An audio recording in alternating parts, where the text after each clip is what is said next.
بەگریان و دوعاوە لەسەر تەرمی ڕۆژنامەنووس هەڵکەوت عەزیز وەستاون. لە نێو ئاپۆڕای پڕجۆش و خرۆشی کەرکووچەکانەوە سڵاوتان لێبێت.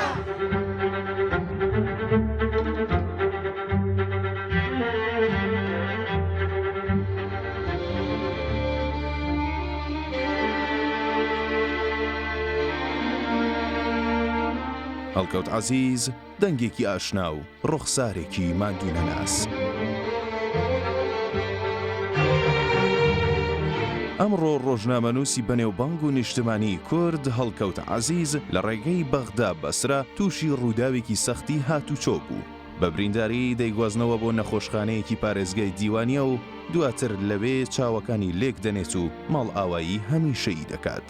لە تووبی عەجیب لە پزیشکی دادیم تەنها خۆم لە بەردەرگاکەی ئاوەساوم.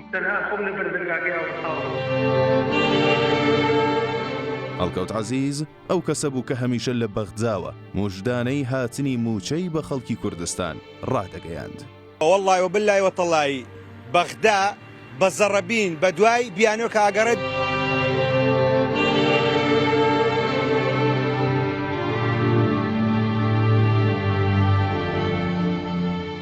هەڵکەوت تەنیا پەیامنێرێک نەبوو، ئەو هاوڕێی ناوماڵ و دڵی هەموو فەرمانبەر و موچەخۆرێکی کوردستان بوو. کاتێک لە شاشەوە دەردەکەوت هیوایەک دەهاتە نێو دڵەکان، چونکە هەمیشە بەڕاستگۆیی و بە دوواداچوونە وردەکانی بۆ پرسی موچە دەناسرایەوە. ئەو ڕۆژنامەنووسە ڕۆحسووک و چاونەترسە بوو کە لە بەغدا یەخەی بەرپرسانی دەگرت تەنیا بۆ ئەوەی ڕاستیەکان بگەێنێتە خەڵک.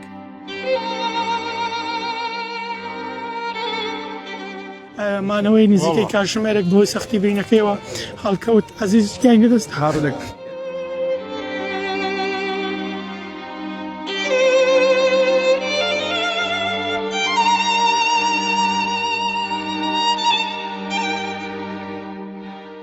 ئەمڕۆ تەواوی کوردستان لە زاخۆ تا خانەقین بۆ لە دەستدانی ئەم گەنجە چالەک و بوێرە لە ماتەمیندایە.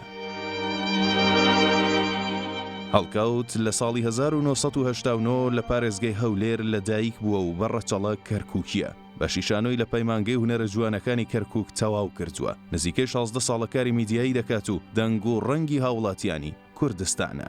هەڵکەوت عەزیز باوکی دوو منداڵ بوو، بەڵام جیالەوە هەمیشە بەهۆی ڕاستگۆیی و ئازایەتیەوە لە نێو خەڵکدا ڕێز لێ گیرا و خۆشەویست بوو.